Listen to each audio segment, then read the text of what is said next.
1989년 11월 9일에 독일에서 세계사의 길이 남을 기념비적인 사건이 일어났습니다. 그게 뭐냐면 동독과 서독으로 나눠져 있던 베를린 장벽이 무너진 사건이었습니다. 당시에 저도 초등학생이었기 때문에 뉴스를 통해서 흘러나왔던 그 베를린 장벽이 무너진 소식들이 아직까지도 너무나도 인상 깊게 제 기억에 남아 있습니다. 제가 사진을 준비해 왔는데요. 많은 사람들이 그 장벽 위를 올라가서 동독과 서독 사람들이 함께 만나서 부둥켜 안고 눈물을 흘리고 함께 노래를 부르고 춤을 추고 그러면서 기뻐했던 그 모습이 전파를 타고 미디어를 통해서 전 세계에 생생하게 송출이 되었고 모든 전 세계 열방의 많은 사람들이 감격하고 기뻐했었습니다. 이 일을 계기로 미처 불과 1년이 채 지나지 않는 그 다음에 10월 3일에 동독과 서독은 분단 51년 만에 41년인가요? 51년인가요? 41년이네요. 41년 만에 동독과 서독이 통일을 이루는, 그래서 통일 독일이 이루어지는 그런 굉장히 놀라운 축복을 누리게 되었죠. 이때 참 기억에 나는 게 그 동독과 서독의 수많은 시민들이 이 베를린 장벽에 큰 해머 같은 걸 가지고 와가지고 다들 이 장벽을 부수고 이 장벽을 무너뜨리고 했던 장면이 저도 아직까지 너무너무 생생하게 기억에 많이 남고 있고요. 그리고 그 무너진 장벽들이 지금도 세계 여러 곳에 이 장벽들이 가서 이 기념으로 세워져 있고 우리나라에도 2개 정도가 있다고 제가 알고 있습니다. 네. 그러면서 정말 이 분단되었던 독일이 통일이 되는 그 역사를 우리가 아주 생생하게 지켜볼 수 있었는데요. 근데 여러분 그거 아십니까? 이 베를린 장벽이 무너진 역사, 이 히스토리에 비하인드 히스토리가 있다는 거 아세요? 제가 이 이야기를 듣고 참 정말 소름이 돋는 경험을 했는데요.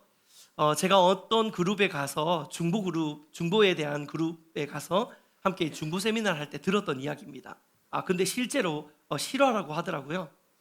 이 베를린 장벽이 무너지기 몇 해 전부터 서독에 있는 한 크리스찬 그룹에서 계속해서 동독과 서독의 통일을 위해서 기도하는 시간을 가졌다고 합니다. 매주마다 정해진 시간에 베를린 장벽의 한 정해진 장소에서 계속해서 모여서 노방 기도를 한 거죠. 노방 기도를 하면서 몇 년 동안 기도를 쌓았는데 여러분 놀라운 사실이 뭔지 아십니까?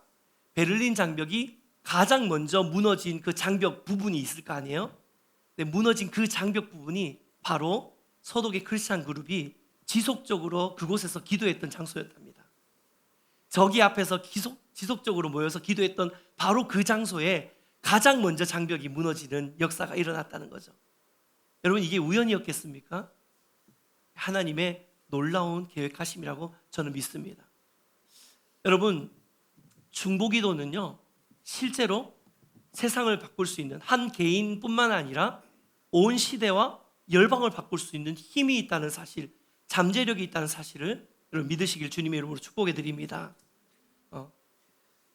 특별히 저는 이 중보기도 사역이야말로 죄로 인해서 깨어진 이 세상을 하나님의 형상으로 변화시킬 수 있는 기독교 사역에 있어서, 우리 기독교에 많은 사역들이 있잖아요.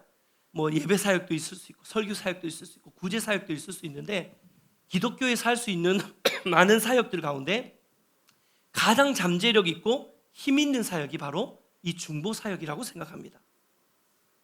여러분 단순히 복음을 전하고 선교하는 것만으로 이 한 개인을, 한 지역을, 한 국가를 그리고 열방을 완전히 변화시킬 수는 없습니다. 예를 들자면 여러분 아마도 아프리카의 르완다라는 나라를 들어보셨을 것입니다. 이 르완다에는요 캐톨릭 신자와 개신교 신자의 숫자를 합치면 무려 93%가 크리스찬이라고 합니다. 93%의 인구가 크리스찬인 아프리카의 나라, 작은 아프리카의 나라인데요. 아시다시피 이 르완다라는 나라는 굉장히 오랫동안 내전으로 인해서 분란이 일어나고 전쟁으로 인해서 고통받던 나라였어요. 아니 93%가 기독교인인데 크리스찬인데 어떻게 이런 일이 일어날까? 어떻게 서로 내전이 일어나고 서로 죽이고 서로 싸우고 그리고 수많은 여성들이 강간으로 피해를 입고 이런 일들이 이 크리스찬 국가에서 왜 일어나는 걸까? 의구심을 가질 수밖에 없잖아요. 그 이유는요. 단지 그들이 복음을 받아들이고 예수님을 믿는 사람으로 섰다고 하더라도 여전히 그들의 영 안에, 그들의 삶 안에, 그들의 문화 안에 하나님과의 관계 안에서 우리가 지난주에 나눈 것처럼 깨어져 있는, 갈라져 있는 틈이 있기 때문에 이 틈을 메꾸어주고 이 틈을 막아서는 중보기도의 사역들이 이 공동체 안에, 이 나라 안에, 이 민족 안에, 이 사람들 안에 이것들이 회복되어지지 않았기 때문에 여전히 그들이 표면적으로는 캐톨릭 신자가 되고 표면적으로는 그리스도인이라고 이야기를 하지만, 개신교도라고 이야기를 하지만 실제로 그들의 삶이 하나님과의 깨어진 영역들이 회복되지 않고 그들의 문화가, 그들의 나라가, 그들 나라 안에 있는 영적인 스피릿이 변화되지 않고 있다는 것을 적나라하게 보여주는 상황이 바로 이러한 상황인 것이죠. 결국 중보기도 사역은요, 하나님과 그들 간의 갈라진 틈을 메꾸어 주면서 실제로 그 사람이, 우리의 중보의 대상자가 하나님이 기뻐하시는 그 형상으로 회복될 수 있도록 구체적으로 도와줄 수 있는 사역, 이것이 바로 중보기도 사역이라는 것입니다. 그래서 우리가 한 영혼을 품고 기도할 때에 믿지 않는 한 영혼에게 복음을 전하고 그 사람이 교회로 오는 것이, 그게 우리가 할 수 있는 사역의 끝이 아니라 그 영혼이 교회로 온 다음에 이 영혼을 위해서 하나님과 이 사람 사이에, 이 중보 대상자 사이에 갈라진 틈 사이에 서서 지속적으로 중보하고 기도하면서 함께 그와 함께 협력하고 돕는 이 사역까지 일어나야지 한 영혼이 하나님이 기뻐하시는 형상으로 제대로 회복되어질 수 있고, 한 도시가, 한 국가가, 그리고 열방이 그러한 하나님의 형상으로 회복되어질 수 있게 만들어주는 사역이 바로 중보기도 사역인 줄 믿습니다. 아멘입니까? 사랑하는 여러분, 그런 의미에서 바로 이러한 중보 사역을 하신 분이 다름 아니라 우리의 예수님이신 줄 믿습니다. 여러분, 예수 그리스도의 십자가는요, 하나님과 우리 사이에 갈라진 틈을 막아서면서 깨어져 있던 관계를 회복시켜 주신 사역이 바로 예수님의 십자가 사역이었습니다. 그래서 성경은 예수님의 십자가 사역을 이렇게 이야기를 하고 있습니다. 에베소서 2장 14절 같이 한번 읽겠습니다. 시작. 그는 우리의 화평이신지라 돌로 하나를 만드사 원수 된 것 곧 중간에 막힌 답을 자기 요체로 하시고. 하나님께서 우리의 화평이시다라고 하시는 이 말씀은 하나님이 우리의 중보자시다라는 뜻입니다. 둘로 하나를 만드시는 분, 하나님과 깨어져 죄로 인해서 무너져 있던 인간의 이 관계 안에서 화평자로 중간에 서서 십자가로 이어주신 것입니다. 그래서 우리가 흔히 십자가에 대해서 약간 상징적인 의미를 부여하면서 이런 이야기를 하잖아요.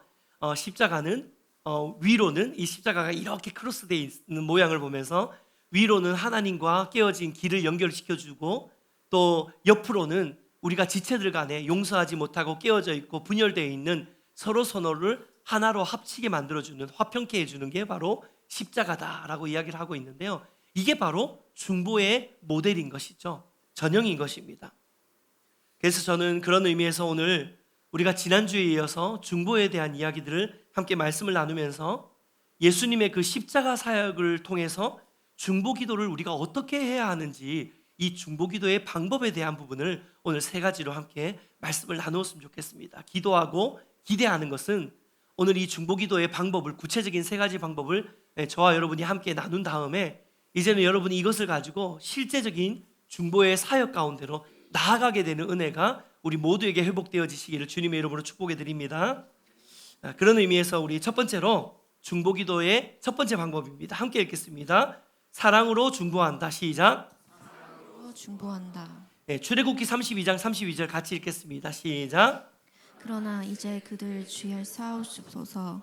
그렇지 아니하시오며 원하건대 주께서 기록하신 책에서 내 이름을 지워버려 주옵소서.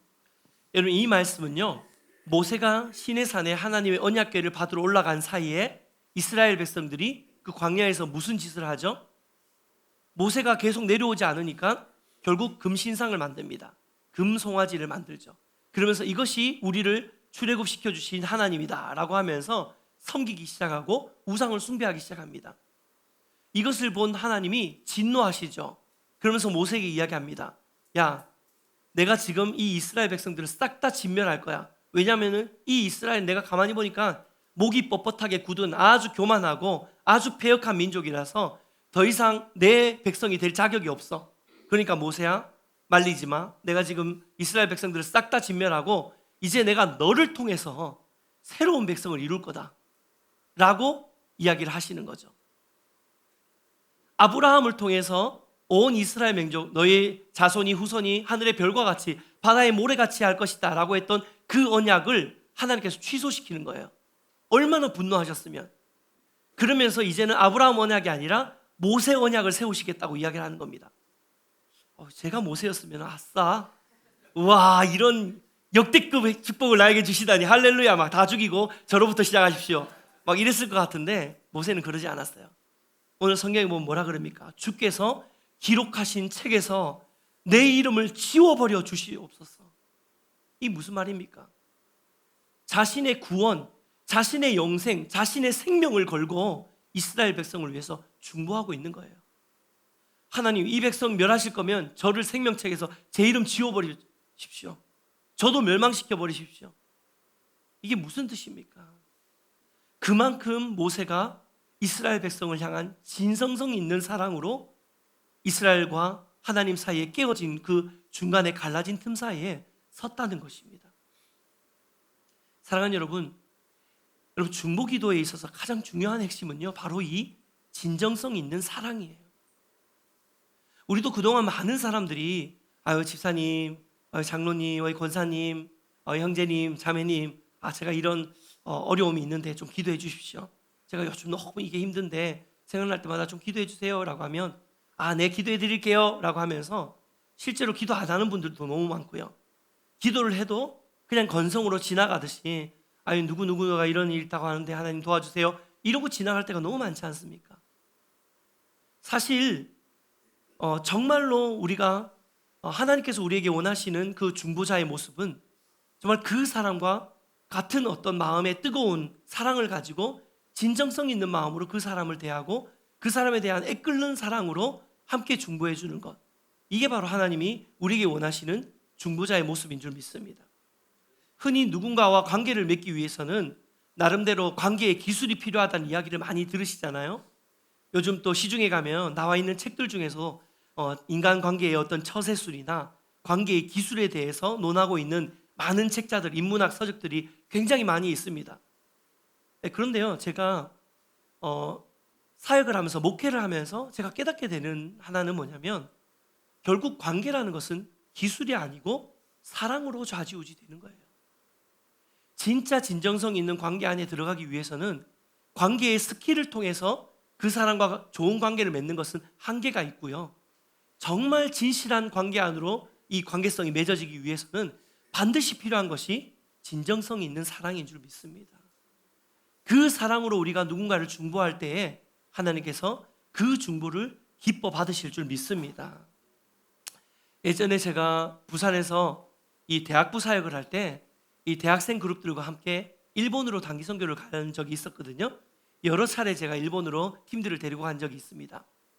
그런데 단기 선교를 준비하면서 일본어도 준비하고 일본어 찬양도 준비하면서 아직까지 생각나요.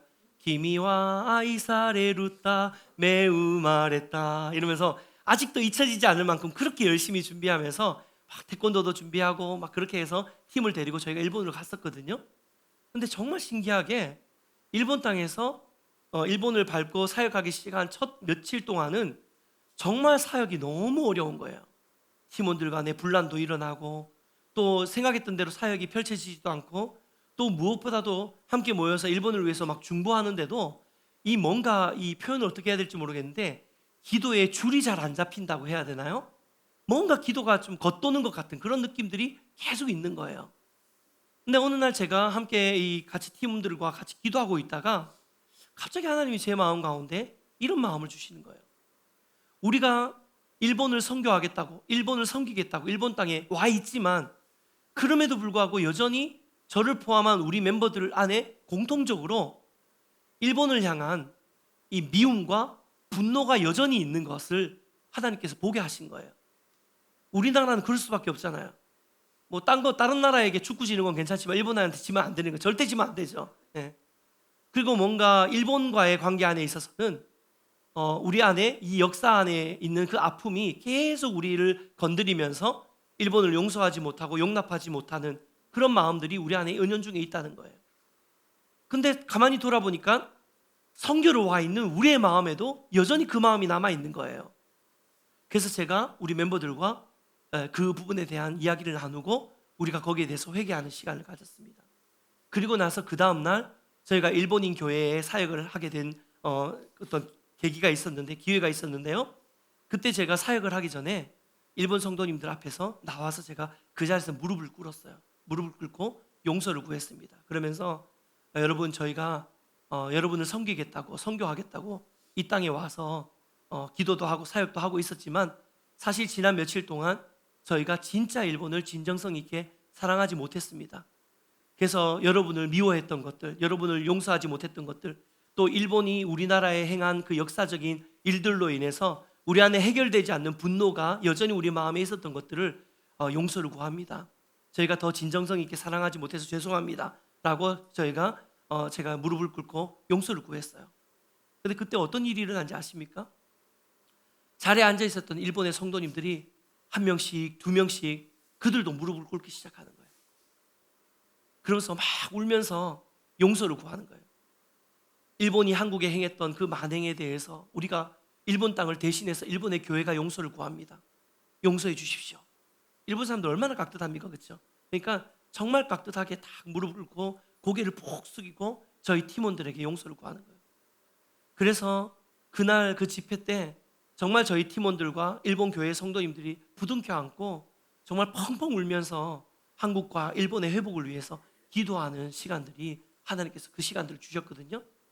그 이후로 놀라운 일본의 역사들이 일어나기 시작했어요. 전도하고 사역하고 하는 순간순간마다 놀라운 기름 부으심이 일어났고요. 그리고 무엇보다도 우리 팀원들이 저녁마다 모여서 일본을 위해서 중보할 때 기도의 질이 달라지는 것을 경험하게 됐어요. 정말 뜨겁고 정말 간절한 마음으로 그 땅을 사랑하는 마음으로 기도하기 시작하고, 여전히 저는 그 이후로 정말 20여 년의 시간이 지났지만, 제가 그때 20대 중반이었거든요. 20대 중반에 초보 전도사였을 때인데, 지금 제가 20년이 지난 시간이지만 저는 지금도 여전히 일본 땅을 품고 기도하고 있습니다. 일본은 저에게 아주 소중한 나라고, 그래서 기억하실지 모르겠지만 작년에 우리가 일본 현지교회 목사님이 한 분 오셔가지고 함께 말씀을 나누신 적도 있잖아요. 그런데 참 짠 것도 아닌데 그 목사님도 오셔가지고 용서를 먼저 구하시고 설교를 하셨던 거 아마 여러분 다 기억하실 것입니다. 사랑하는 여러분, 사랑이 빠진 중보에는 힘이 없습니다. 예수님은 단순한 사명감으로 십자가에 달리신 게 아니에요. 로마서 5장 8절 말씀 같이 한번 읽어볼까요? 함께 읽겠습니다. 시작. 우리가 아직 죄인 되었을 때에 그리스도께서 우리를 위하여 죽으심으로 하나님께서 우리에 대한 자기의 사랑을 확증하셨으니. 아멘. 그렇습니다. 예수님은 우리를 향한 지극하신 사랑을 친히 증명하시기 위해서, 내가 너희를 얼마나 사랑하면서 너희를 위해서 십자가에 달려 중보했는지를 확증하시기 위해서 이 땅에 오셨다라고 성경은 기록하고 있습니다. 할렐루야. 여러분, 이 십자가의 중보를 닮아서 저와 여러분의 중보도 이러했으면 좋겠습니다. 누군가를 위해서 중보할 때, 어떤 땅을 위해서 기도할 때, 예배인 교회를 위해서 중보할 때, 우리 안에 정말 진실한 사랑으로 중보할 때에 하나님이 저와 여러분의 중보에 응답하시는 놀라운 응답의 역사를 우리 모두가 보게 될 줄 믿습니다. 두 번째로 중보의 방법은요, 함께 읽겠습니다. 시작. 중보하다. 여러분, 동일시한다는 것은 중보 대상자의 문제 혹은 중보 대상자를 나처럼 여긴다는 것입니다. 예를 들면 정수빈 집사님이 저한테, 목사님 저 이런 기도 제목이 있는데 너무 어려운 문제, 삶의 문제가 있는데 이 일을 위해서 기도 좀 해주세요 라고 부탁했을 때 제가 정수빈 집사처럼 기도하는 거예요. 동일시하는 것입니다. 역대하 7장 14절, 오늘 우리가 읽은 본문 말씀 다시 한번 읽겠습니다. 함께 읽을까요? 시작. 내 이름으로 일컫는 내 백성이 그들의 악한 길에서 떠나 스스로 갖추고 기도하여 내 얼굴을 찾으면 내가 하늘에서 듣고 그들의 죄를 사하고 그들의 땅을 고칠지라. 역대하 7장 14절 말씀은 우리가 찬양으로 이미 잘 알고 있는 말씀이잖아요. 근데 이 말씀에는 굉장히 중요한 영적인 원리가 포함되어 있어요. 하나님은 하나님이 이 땅을 회복시키시고 이 땅을 변화시키시는 하나님의 키는 이 땅 사람들이 아니에요. 이 세상 사람들이 아닙니다. 나의 백성입니다. 나의 백성. 하나님이 하나님의 백성들이 이 땅을 품고 이 땅의 아픔과 죄악의 모습과 동일시되어서 이 땅의 죄악을 나의 죄악으로 여기고 스스로 겸비하여 무릎을 꿇고 이 땅의 아픔을 나의 아픔으로 여기고 하나님의 얼굴을 구할 때에 내가 내 백성의 그 모습, 동일시하여 중보하는 그 모습을 보고 이 땅을 고칠 것이다 라고 이야기를 하고 있는 거예요. 바로 이 동일시가 하나님의 응답을 이끌어내는 중보기도의 핵심적인 열쇠라는 것이죠. 간혹 정말로 헌신된 중보의 은사를 받으신 분들을 만날 때가 있습니다. 이 중보기도의 은사를 받으신 분들은 이 보통의 중보랑은 조금 차원이 다른 중보기도를 하시는 분들이거든요. 근데 제가 간혹 이렇게 중보의 은사들을 받으신 분들과 이 교제할 때 그런 분들이 이런 아주 놀라운 이야기를 해주시더라고요. 혹시 중보의 은사를 받으면요 어떤 일들이 일어나냐면 실제로 깊이 있게 중보를 하는 것은 당연하고 어느 정도까지 깊이 있게 중보를 하게 되냐면 이를테면 누군가가 뭐 위암으로 고통받는 분이 생기잖아요. 그러면은 이 위암으로 지금 치료하고 있는 분을 위해서 중보를 하고 있으면 갑자기 자신의 위가 쪼그라드듯이 아픈 그 막 정말 위험 그런 것처럼 정말 위가 아프대요. 예. 막 속에 내장이 막 아파지는 그런 경험을 한다고 하더라고요. 여러분 이게 어떤 의미에서는 외적인 동일시 현상이 일어나고 있는 것이죠. 그만큼 깊이 있게 중보를 한다는 것입니다. 여러분 예수님의 십자가의 중보도 바로 우리의 죄악을 동일시하신 중보였습니다. 아무 흠 없으신 예수님께서 우리가 가지고 있는 모든 죄를 다 담당하셔서 친히 죄인의 자리에 들어가셔서 동일시하셨어요. 그래서 채찍질 당하셨고 옷도 다 벗김 당하시고 수치를 드러내셨고 십자가에 못 박히셔서 철저히 죄인의 자리에서 고난받으시고 죽으신 것입니다. 왜요? 동일시하신 거예요. 그래서 이사야서 53장 4절 상반절 말씀은 이렇게 이야기합니다. 같이 읽을까요? 시작. 그는 실로 우리의 질고를 지고 우리의 슬픔을 당하였거늘. 그는 실로 우리의 질고를 지고 우리의 슬픔을 당하였거든. 우리가 져야 되는 질고를 지시면서 동일시하셨고 우리의 슬픔을 동일하게 자신의 슬픔으로 받아들이면서 십자가를 지셨다는 것입니다. 사랑하는 여러분, 저는 우리 예배인 교회가 이러한 동일시가 일어나는 공동체가 되었으면 좋겠습니다. 흔히들 이상적인 교회를 이야기하면서 함께 울고 함께 웃는 교회를 만들자 이런 이야기들을 많이 하시잖아요. 정말 우리 공동체가 건강한 교회 공동체에 대해서 표현할 때 흔히 쓰는 표현이 함께 울고 함께 웃는 그런 공동체. 근데 여러분 함께 울고 함께 웃는 것이 바로 동일시예요. 누군가에게 정말 기쁜 일이 있을 때 그게 내 기쁨처럼 느껴지는 것. 누군가가 정말 아픔으로 힘겨워하고 정말 힘겨운 시간들을 지나가고 있을 때 그 사람의 그 힘겨운 시간에 나도 함께 동참하고 함께 마음이 아파해 줄 수 있는 그런 공동체가 바로 하나님 기뻐하시는 건강한 공동체 아니겠습니까? 축복해 드리는 것은 우리 예배인 교회가 또 특별히 여러분이 속해져 있는 셀이 그러한 공동체가 되시기를 주님의 이름으로 축복해 드립니다. 저는 축복해 드리지만 만들어 가시는 건 여러분이셔야 되겠죠. 네. 마지막 중보의 기도 세 번째 방법입니다. 함께 읽겠습니다. 시작. 인내하며 중보한다. 여러분 중보 기도는요 열매를 볼 때까지 인내하면서 기도하는 헌신이 필요해요. 사실 성경에 기도에 대해서 언급되어 있는 많은 말씀들이 있는데요. 기도에 대해서 굉장히 자주 언급하고 있는 부분 중에 하나가 뭐냐면 기도는 인내가 필요하다는 거예요. 마태복음 7장 7절 같이 한번 읽어볼까요? 네, 헬라어는 안 읽으셔도 됩니다. 네, 같이 읽겠습니다. 시작. 구하라 그리하면 너에게 주실 것이요 찾으라 그리하면 찾아낼 것이요 문을 두드리라 그리하면 너에게 열릴 것이니. 여기서 구하라라는 헬라어는 아이테이테라고 합니다. 근데 이 아이테이테는요 계속되는 반복을 의미하는 동작이에요. 그러니까 무슨 말입니까? 구하라 그리하면 너에게 주실 것이요가 아니라 원어 그대로 충실하게 번역하다면 끊임없이 구하라, 계속해서 구하라, 반복적으로 구하라 라는 뜻을 가지고 있어요. 그러니까 기도는 한 번 간구하고 마는 것이 아니라 응답받을 때까지 지속적으로 끈기를 가지고 인내함으로 반복해서 구해야 되는 것이 바로 기도라는 것입니다. 누가복음 18장에도 게으르고 불의한 재판장 이야기가 나오는데요. 이 불의한 재판장이 이 돈을 받지 않으면 재판을 해결해 주지 않는 거예요. 상소를 해결해 주지 않는 굉장히 불의한 사람, 돈을 밝히고 게으른 사람이었습니다. 근데 어느 날 과부가 자신의 억울한 부분이 있어서 계속해서 재판장을 찾아가서 밤낮 없이 청혼을 하는 거예요. 그러니까 이 불의한 재판장이 이 밤낮 없이 자기를 귀찮게 하니까 도저히 귀찮아서 안 되겠다.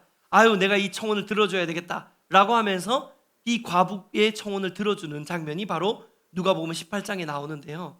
하물며 이 불의한 재판장도 밤낮 없이 귀찮게 청혼하면은 이 응답을 하는데 너희 하나님은 오죽하시겠냐 라는 말씀이 나옵니다. 기도에 관한 모든 성경의 가르침은 응답을 구하며 인내함으로 기도할 것에 대해서 이야기하고 있습니다. 그런데요, 특별히 여러분 중보기도는요 더 인내가 필요합니다. 왠 줄 아세요? 중보기도는 당장 급한 내 기도가 아니거든요.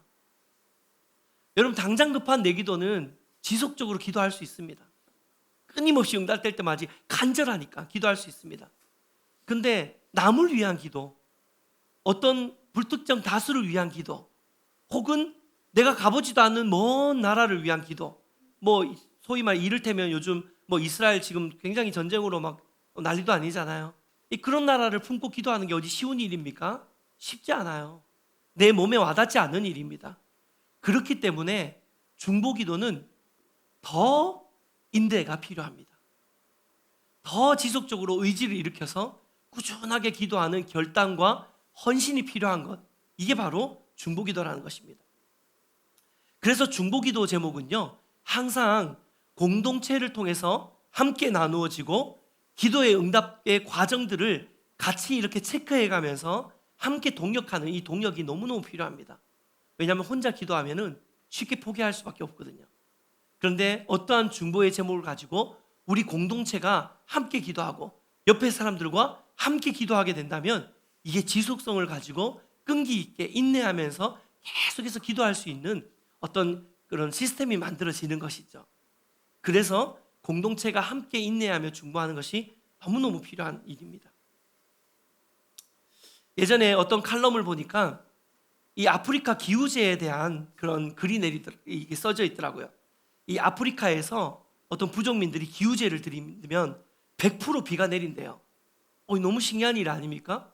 그래서 이게 어떻게 일어나는 일인가라고 그 글을 봤더니 아프리카의 부족민들 기후재를 할 때에 비가 올 때까지 기후재를 한답니다. 네. 그러니까 100% 응답을 받는 거죠. 네. 하물며 정말로 한 영혼, 천하보다 귀한 한 영혼, 한 지역, 한 나라를 살리고 중보하는 일에 여러분 더한 인내가 필요하지 않겠습니까? 실제로 예수님도 지금도 인내하시면서 예수님이 중보하고 계시다는 거 여러분 아십니까? 베드로후서 3장 9절 말씀 같이 한번 읽어보겠습니다. 시작. 주의 약속은 어떤 이들이 더디다고 생각하는 것이 같이 더딘 것이 아니라 오직 주께서는 너에게 대하여 오래 참으사 아무도 멸망하지 아니하고 다 회개하기에 이르기를 원하시느니라. 여러분, 예수님께서 승천하시면서 내가 곧 올 거다, 재림할 거다, 다시 올 거다 약속하시면서 하나님 예수님이 승천하셨잖아요. 그래서 초대교회 안에는 어떤 생각이 있었냐면 예수님이 곧 한 몇 달 후에 올 거다, 혹은 몇 년 후에 다시 오실 거라고 생각하는 생각이 있었어요. 그런데 한 해가 가고 두 해가 가고 세 해가 가는데도 예수님이 안 오시는 거예요. 그러니까 초대교회 안에 이런 분란들이 일어나기 시작한 겁니다. 아니 도대체 예수님 언제 오시냐? 분명히 오신다고 약속하셨는데 언제 오시냐? 왜 이렇게 더디 오시는 거지? 라고 하는 불만들이 막 일어나기 시작하는 거죠. 그때 베드로가 초대교회를 향해서 어떤 이야기를 하냐면, 야, 어떤 사람들이 예수님이 지금 안 오신다고 막 더디 오신다고 막 불평불만하는데 예수님이 안 오시는 이유가 뭔지 아냐? 예수님이 한 명이라도 더 구원하시기 위해서, 한 명이라도 더 복음이 들어가기 위해서 기다리고 인내하고 계시는 거다. 그렇게 이 예수님의 재림이 늦어지는 것을 베드로가 해석해 주고 있는 거예요. 그게 이 말씀입니다. 근데 여러분, 예수님의 그 인내가 지금까지도 이어지고 있는 거예요. 2000년이 지난 지금까지도 이어지고 있는 것입니다. 왜요? 단 한 영혼이라도 더 구원받게 하기 위해서, 단 한 영혼이라도 더 예수 그리스도의 복음으로 회복되어지게 하기 위해서 예수님께서 인내하고 기다리고 계시는 것이죠. 여러분, 지금 하나님의 응답을 기다리고 기도하고 계시는 기도의 제목이 있습니까? 혹은 지금 누군가를 위해서 중보하고 있는 중보의 제목들 가지고 계신 분들 계십니까? 여러분, 인내함으로 끝까지 기도하시기를 주님의 이름으로 축복해 드립니다. 말씀을 맺겠습니다. 지난 2주 동안 우리는 짧지만 함께 중보기도에 대한 이야기들을 좀 나누었는데요. 그리고 지금 우리 예배인 교회에 하나님께서 중보 사역이 일어나기를 원하고 계신다는 마음도 우리가 지난주에 나누었습니다. 사랑하는 여러분, 이제는 우리가 실제적으로 중보기도 사역에 함께 동참하고 헌신해야 될 때인 줄 믿습니다. 그래서 저는 내년에 우리 예배인 공동체에 정말 중보기도 사역이 새롭게 일어나는 것들을 기도하면서 또 준비하고 있습니다.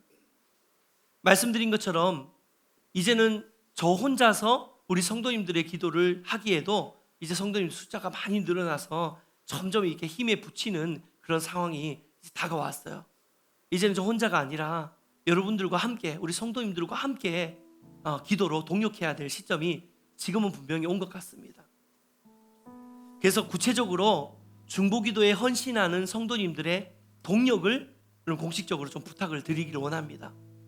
근데 구체적으로 우리가 모집 방법이나 시기나 혹은 중보기도 사역 팀들이 어떤 식으로 사역을 할지에 대한 부분들은 저희가 우리 커뮤니티 투게더를 통해서 이제 커뮤니티 게더링을 통해 가지고 우리가 함께 모여서 우리 공동의회 시간에 이런 부분들도 우리가 함께 좀 논의하면 좋을 것 같아요. 앞으로 우리가 중보기도 팀들이 교회 안에서 어떤 역할을 해주면 좋을 것 같다라는 것들에 대한 그림들도 함께 의논하는 시간들을 따로 가지기를 원하는데요. 일단은 제가 기도하면서 생각했던 거는 주중에 함께 모여서 우리 성도님들을 위해서 기도할 수 있는 그런 중보 공동체가 만들어지면 참 좋겠다라는 생각들을 하게 됐고요. 작은 그룹이라도 그런 그룹들이 있으면 좋겠다라는 생각들을 하게 됐고요. 또 한 달에 한 번씩이라도 우리가 금요철야를 한번 해보는 것도 좋은 방법이겠다라는 생각을 좀 하게 됐어요. 다행히 제가 지금 올해는 매주마다 제가 서울에 있는 교회에 이제 저희 선교팀과 저희 찬양팀과 MOU가 맺어져 가지고 매주 금요일마다 이 금요철야를 제가 인도해주는 그런 어떤 사역을 제가 하고 있었는데요. 다행히 이제 내년부터는 제가 아마 격주로만 가도 될 것 같아요. 그래서 좀 여유가 생겨서 그러면 이왕 제가 어차피 금요 예배를 지금 하고 있었으니까 우리 교회에도 한 달에 한 번이라도 함께 모여서 깊이 있게 찬양하고 기도하고 예배하고 또 특별히 그 시간을 통해서 우리가 교회 공동체를 위해서 중보하는 그런 어떤 중보기도의 좀 예배가 있으면 좋겠다라는 생각들을 제 마음에 좀 하게 되었는데요. 이런 시간들, 기도의 시간들도 저희가 교회적으로 좀 준비를 할까 그런 생각들을 하고 있습니다. 또 무엇보다도 주일 예배 전에 정말 15분 전에라도 일찍 모여서 이 예배를 위해서 중보하는 그룹들이 반드시 필요하다는 생각들을 좀 하게 됐어요. 우리 보시다시피 우리 찬양팀들이 매주 예배 전에 함께 이 강대상에 모여가지고 함께 기도하고 또 찬양을 이끌어가고 있습니다. 그런데 찬양팀뿐만 아니라 우리 성도님들 중에도 함께 모여서 오늘 드려질 말씀을 위해서 또 찬양을 위해서 또 기도를 위해서 모든 순서를 위해서 함께 중보하고 마음을 쏟아낼 때에 우리의 예배가 더 풍성해지고 하나님의 기름 부으심이 더 흘러가지 않겠습니까? 얼마 전에 우리 사임한 강유현 전도사님이 교회 놀러로 왔어요. 그러면서 유현 전도사님이 이런 이야기를 하더라고요. 자기가 사임하고 나서 계속 여러 교회들을 좋다는 소문난 교회들을 많이 돌아다녀 봤대요. 그러면서 다니면서 계속 예배인 교회를 마음에 품고 다니는 거죠. 계속 어떻게 하면 이 교회의 좋은 것들을 어떤 부분들을 우리 예배인 교회에 접목할까 그러면서 막 돌아다녀 봤는데 하나 감사한 건 뭐냐면 우리 교회가 예배가 참 너무 좋구나라는 걸 깨닫게 된 거예요. 여러 좋다는 교회들 다녀봤지만 우리 예배인 교회가 참 그나마 그래도 참 좋은 예배를 드리고 있었구나라는 것에 대한 확인을 하면서 감사하는 마음이 있었고, 또 한 가지 아쉬웠던 거는 그럼에도 불구하고 예배인 교회 안에 중보 공동체가 없다는 것이 아쉽다는 것을 그걸 동일하게 느끼신 거예요. 다른 좋은 교회 가보니까 다 중보자들이 앞에 와서 막 15분 전부터 막 기도하고 있더라는 거예요. 그걸 보면서 예배인 교회도 이게 일어나면 좋겠다.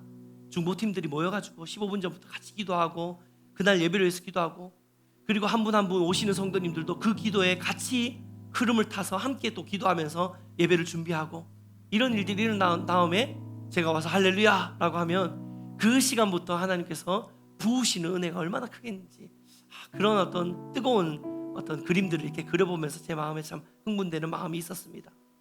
여러분, 기도하고 소망하는 것은 이 일을 위해서 여러분이 함께 기도해 주시고 함께 동참해 주시기를 부탁드립니다. 그리고 그렇게 할 때의 예배인 교회 안에 하나님께서 더 놀라운 응답의 역사로 우리 가운데 흘려보내 주실 것이고, 우리는 우리의 중보의 열매들을 보여주시는 것들을 우리가 함께 보게 될 것입니다. 아멘입니까? 그래서 내년에는 더 깊고 견고한 중보의 공동체로 세워지는 여러분 한 사람 한 사람의 중보자가 되시기를, 또 우리 예배인 교회 중보 공동체가 되기를 주님의 이름으로 축복해 드립니다.